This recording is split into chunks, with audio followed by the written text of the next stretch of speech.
Hello everyone, welcome back to my channel. My name is Lara, or Lara Likes Mascara, and today I am doing a video, as you can tell by the title, about the products that I most regret buying. These are impulse purchases.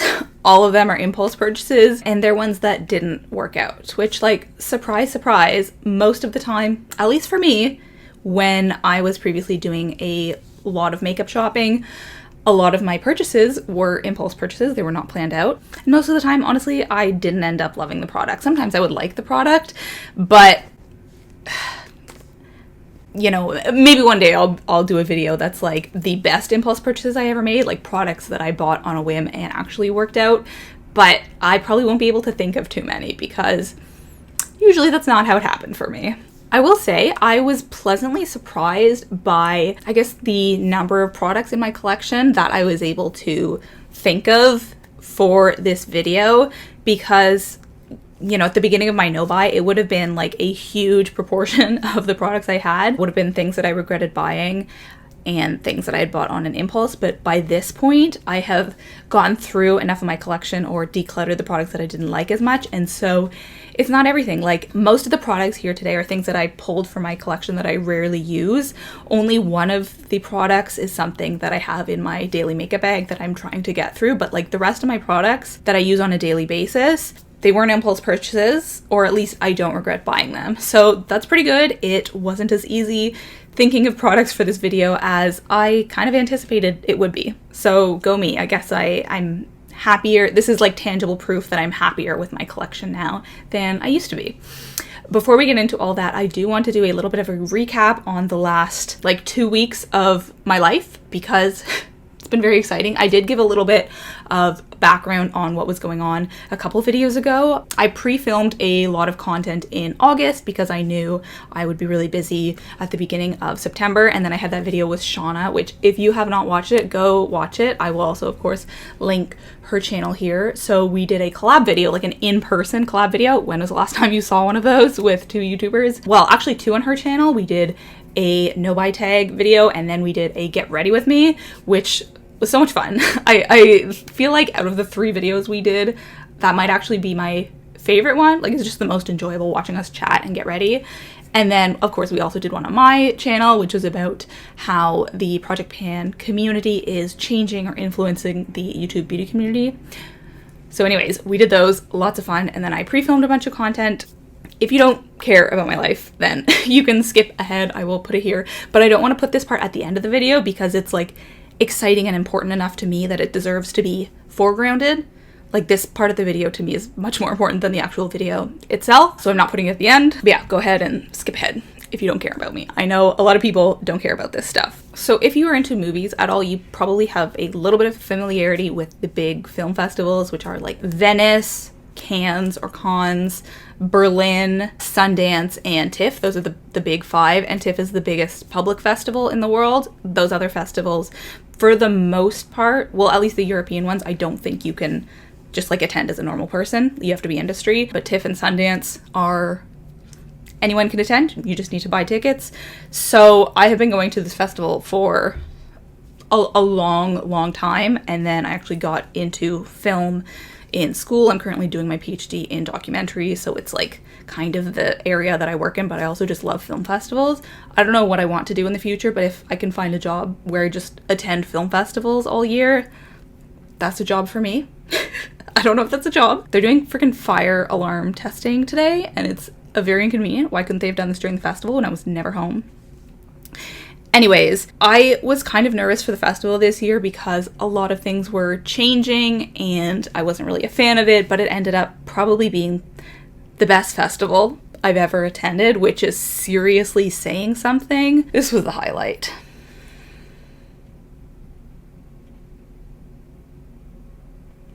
Yes, that is Taylor Swift. Yes, it is. One of the other reasons I was not excited for the festival was because there was this Taylor Swift event. They announced it like not even a week before the festival started, so I was freaking out, and I couldn't get tickets despite having a TIFF membership. It was only to like top tier members. It was this whole thing. I was very upset. In the end, I ended up seeing / meeting Taylor. Like, I don't really know if I spoke to her. It's this whole thing. Like, I could honestly do a whole video on the whole like Taylor Swift of TIFF part, like meeting Taylor Swift. Maybe that would actually get views, but not by y'all, that's for sure. Oh, I also got to meet Rooney Mara, which was amazing. She is like the most chill, famous person I've ever spoken with. She was just so like calm and kind of like shy. She is very shy, but it was really cool. I went to a really neat event, like a brunch and panel. Like a friend of a friend of a friend was looking for film students. It was this whole story. I really don't want to spend too much time on this, but I also, like, this was the most exciting thing that happens all year, so it is a really big deal to me. I got to see 40 films. I met my favorite film composer. I didn't even know he was going to be at the festival. I could not believe it. Chris Bowers. Actually, let me show you the picture for that too. And it's funny because in the videos before, I mentioned that I would be at TIFF and like to follow my personal account if you care at all about film or, you know, seeing celebs. And I was like, I'm not going to be meeting celebs, but I'll be seeing them. And no, I actually met the most famous people that I ever had at a festival. I also met Rian Johnson, who's the director of Knives Out and the Knives Out sequel, which was at TIFF, and then also one of the Star Wars movies, Looper, just a huge, amazing director. He was so kind. This is me with Chris Bowers, and it's so funny because my Spotify last year, my top 2 artists were Chris Bowers and Taylor Swift, and I literally met them within a 48-hour span of time, and I didn't anticipate actually seeing either of them. You can imagine how I felt. Like, I still can't believe it. I mean, I've like accepted it now, but at the time I was like, what is my life? Like, I think I'm the luckiest person in the world. And it's such a social event. Like, I know people who work at the festival or volunteer or attend the festival, so every day I would just be running into people I know, and I'm such an extrovert that this was just like the time of my life. I had the best 11 days of the year for sure. Like, it was just the most fun time of my life. And like the meeting Taylor day and the meeting Chris Bowers day, I think those were 2 of the best days of my whole life. And on top of that, I saw amazing films, like amazing. It was, I'll talk about one of them at the end instead of talking about a book because I kind of have to. But yeah, thank you so much for listening to me and indulging me. And if you have a film festival in your city, I cannot stress this enough. Please attend. It is just the best experience. Like, film festivals are the coolest. I love all arts events. I love opera. I love ballet. You know, I love dance. I love music. I love literature. But film festivals are seriously the best. The best of any kinds of arts. Actually, I have a lot of German viewers. If you live in Berlin, that is one of the biggest film festivals in the world, so please go to that. I would love to go to other film festivals in other cities. I've only been to ones in Toronto. Anyways, thanks for listening, and I'd love to hear your questions about TIFF down below. I've shared a lot about the festival on my 2, like my personal and my makeup Instagram accounts, so you can check those out if you are interested, or if you're new to my channel, or let me know if I should do a whole video on meeting Taylor Swift. Okay, now for what you actually came for. Let's talk about makeup. I might be a little bit less excited about this than about literally meeting Taylor Swift, but I hope you can forgive me for that. I actually wrote the notes for this a while ago, like probably sometime in early August, maybe even late July. And in the notes, I wrote one blush. Like, there's a blush that I regret buying that is like my worst impulse purchase. And I have no idea what blush I'm talking about. Can you hear that beeping? I kind of think that it is this cream blush from Revlon that I actually decluttered to Shauna when I saw her recently, because I do for sure regret buying that. It wasn't an impulse purchase though. I had been thinking about buying it for a while. It's just that I remember one day it went on sale, and so that's when I picked it up. I don't think I would have bought it if it wasn't on sale, so I guess it's kind of an impulse purchase. But anyways, I think that's what I was talking about, but I actually have no idea because all I said was one blush. So good job, Lara. But the next one is also kind of a blush. This is the Physicians Formula bronzer. I tried to keep these products that I don't already talk about a ton. This is the only one that you have probably seen a lot on my channel because it is currently in my graveyard project pan. And I used to really enjoy the blushes. You can see that there's 3 blushes along the side, and then the rest of it is a bronzer. But at this point, I just regret just regret having it. I'd really like that peach one in the middle, but you can tell it's kind of difficult to get in there because if I put my brush in it, I think it more picks up the other two shades because that one, the peach one, has kind of an indent. Hopefully you can see that.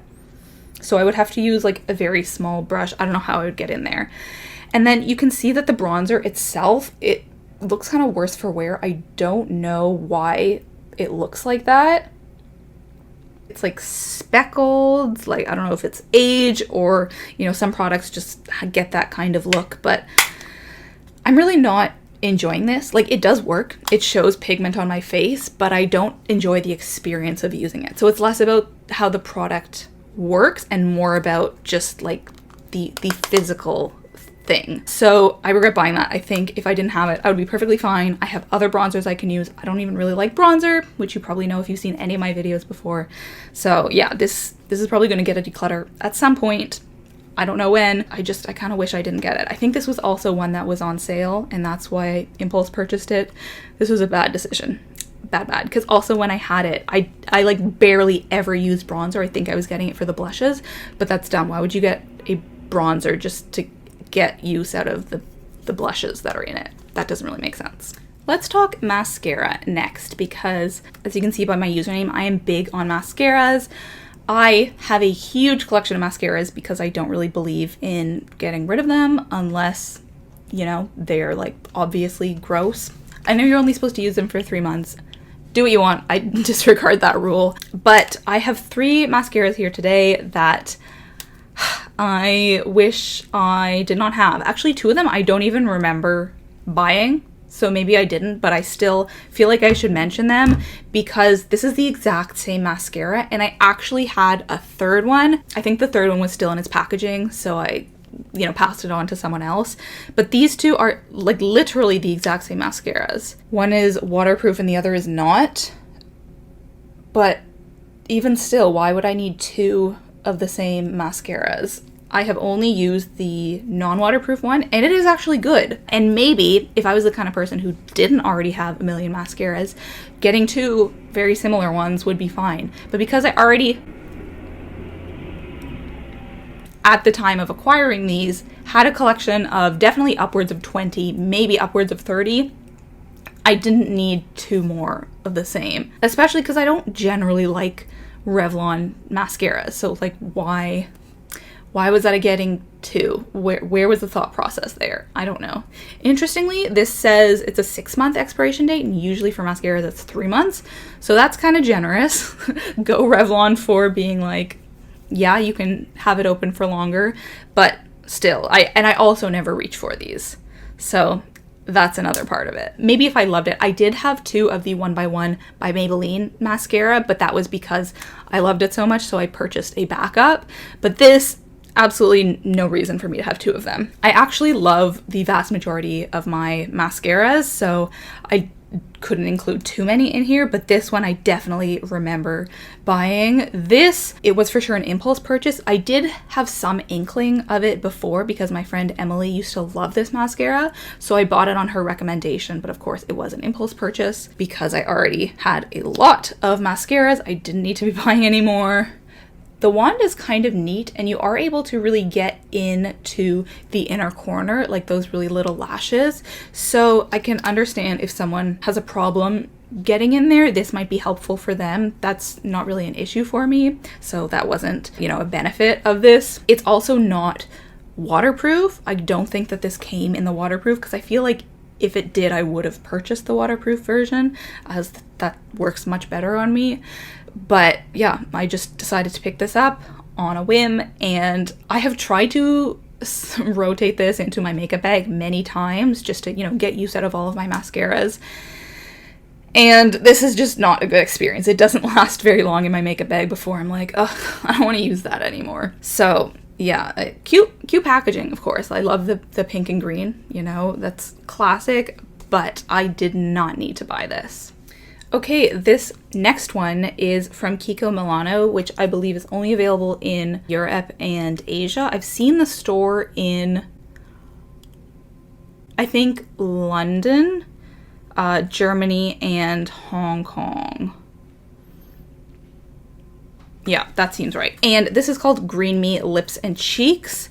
This is something that I need to get rid of. I absolutely will not use it, but I just can't because look how freaking cute this is. It's like bamboo. It's, you know, green me. It's supposed to be more sustainable. But as a result of that, this went real bad. I'm going to sniff it now. I think my reaction is going to be not great. Yeah, it really smells like expired makeup, like Play-Doh-y, plastic. Do you know that scent I'm talking about? I don't know if I got any use out of this before it expired because this is one of those products that just sort of disappeared into my collection. It was in some makeup bag somewhere, and then when I started my no-buy, I tried to use my products more, and so this was something that I tried to use, but it had just already gone bad, unfortunately. Part of it is that I regret not using it, right? Like it's not just the impulse purchase that I regret, it's also that I just entirely neglected it. But this was an impulse purchase because I got it while on holiday. I wasn't at all familiar with like the products in the Kiko Milano line because we don't have it here in Canada and I hadn't seen it advertised anywhere. So I was just kind of selecting products that looked cute, maybe was on sale. I don't remember the cost. I think this is like a drugstore level brand, but it has its own store. So maybe slightly higher than drugstore. But I thought this was so cute and I have purchased a number of products from Kiko Milano and I like all of them. I really do like the brand. It's not cruelty free, so I wouldn't buy it anymore. But yeah, I regret buying this because I didn't get any use out of it, and thinking back on it, a blush would have been much better, even like a bronzer or a powder, something that lasts longer, because I have a blush that I really like from them. I've had it for longer than this one and it's lasted way better. So I regret buying this, and I also regret not using it. Okay, I think the last category we're going to do is eyeliners, and I have a bunch of these. This is just 4. I actually have way more. I just decided to pull these ones out because I have so many dark pencil liners, like a lot of black and brown ones. And I remember just like sort of giving these out over the years. Like randomly someone would be like, oh, I don't have any like brown eyeliners, and I would just like give them one of mine. I've given a ton away on Buns and Facebook Marketplace, like new ones that were still in their packaging. I think I still have some still in their packaging at my parents' place because I do have like a small, like it's getting smaller stash of makeup there that I'm still going through. And I think I even have some, I gave away one fairly recently on Buns just before TIFF. But these are 4. So this is a Wet n Wild black one, color icon. I think I have another one in my makeup bag right now that I never reach for. It's quite dried up. I should probably declutter that one. This one from Bonnie Bell, which is in black, an NYC black one, and then a Wet n Wild brown one. Oof. One of these looks real gross. So the problem with having this many pencil liners is that even if you use like a brown or black eyeliner fairly frequently, you just can't go through them that quickly, right? You probably don't need more than one of each color at a time. So look at sort of like the growth on that one. The other ones, though they don't look like that, they probably are very dry. I haven't even reached for these ones. I've been saying that I need to go through my eyeliners and declutter them for a long time, but as you can see, I just have not done it yet. I really don't know why. I think it's because I know that there will be a lot that I need to get rid of and I just don't feel up to it yet. So one day I will do an eyeliner declutter for sure. But these were definitely all just impulse purchases because they were cheap. These are all, you know, inexpensive brands. And I don't know why I thought, oh, I could use another black pencil eyeliner. Why? Why did I think that? Why did I pick up one seemingly every time I went to the drugstore? I probably had upwards of 20 at one point. Now I'm down to fewer than 10, so that's something, but still, I don't know why I bought all of these. I think this category is the one in my makeup collection that it is on the whole, like, I have had the worst impulses with. So I still have one category left in which I have an impulse purchase. There's 2 products that I regret buying, but only one of them is an impulse purchase, but I'll just explain them briefly. But before that, I just want to say, like, I would not have been able to come to this realization if not for my no buy.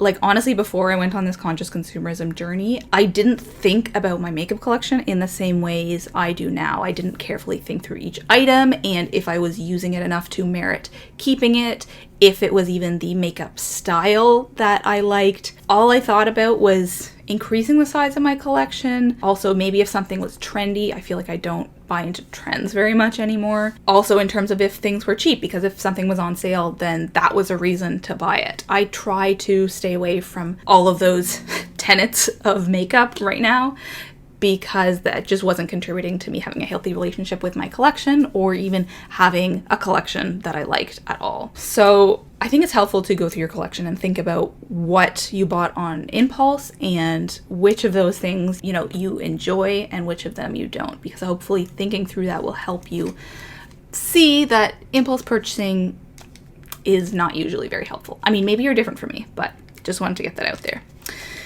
So there's this product that I love called the NYX Eyebrow Cake Powder. I finished off the entire thing. And I think this was before my no-buy, actually. I think this was probably like the only product that I had finished before Project Panning, because I loved it. Like, it was the perfect shade for me. And so I got it back up before I'd even finished that.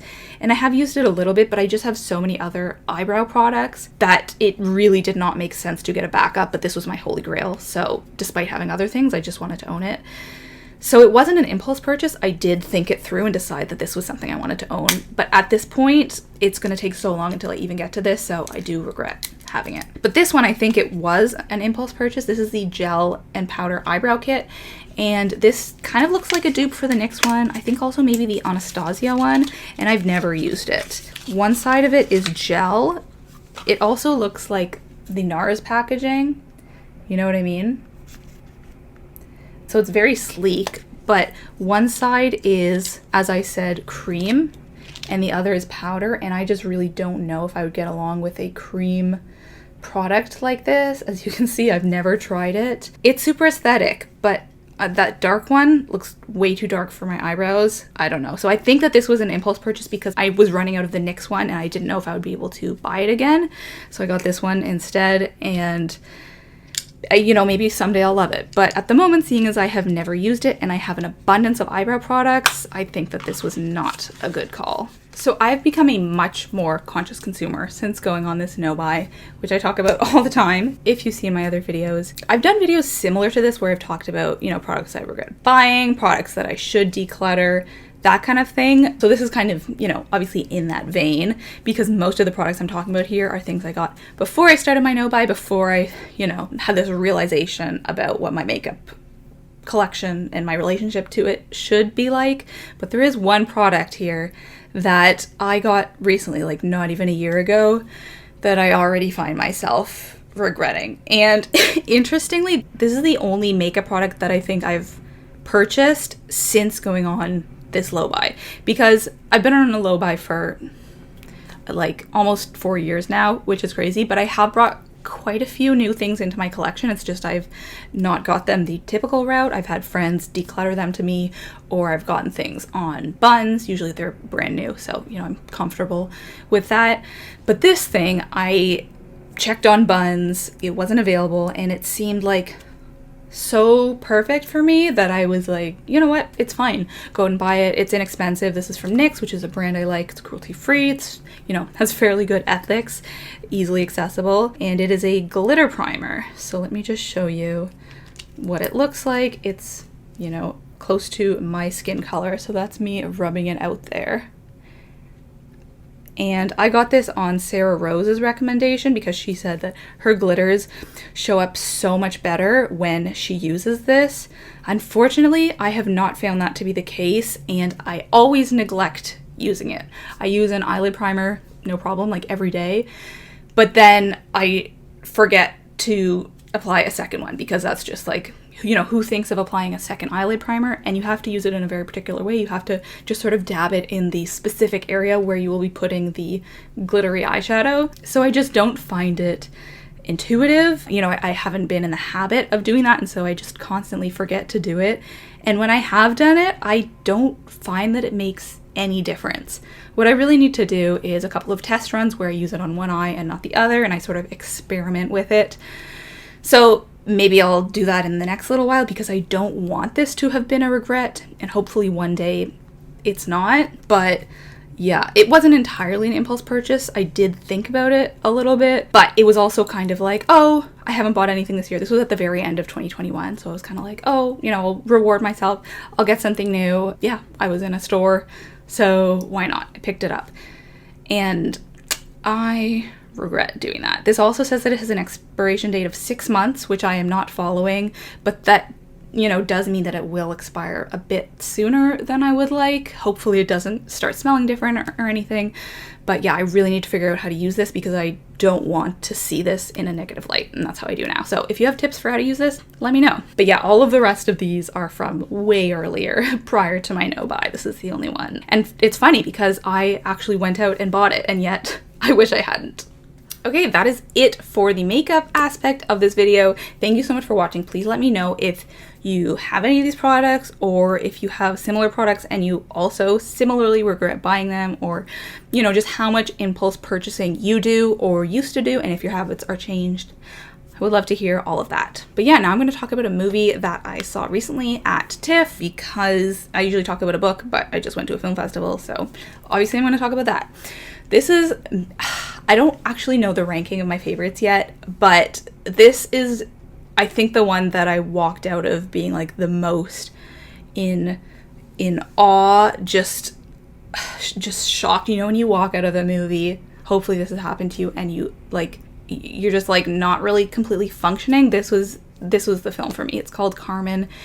It is loosely based on the opera Carmen, which I actually might be seeing very soon as well. It's playing here in Toronto at the COC, which is funny because I had no familiarity with it before. But it has the woman from In the Heights, like the main girl, who's an amazing dancer, singer, actress. It's not the story about this that's important. It is the cinematography, the landscapes, the dancing, the music. Oh my god, music is such a big part of film for me.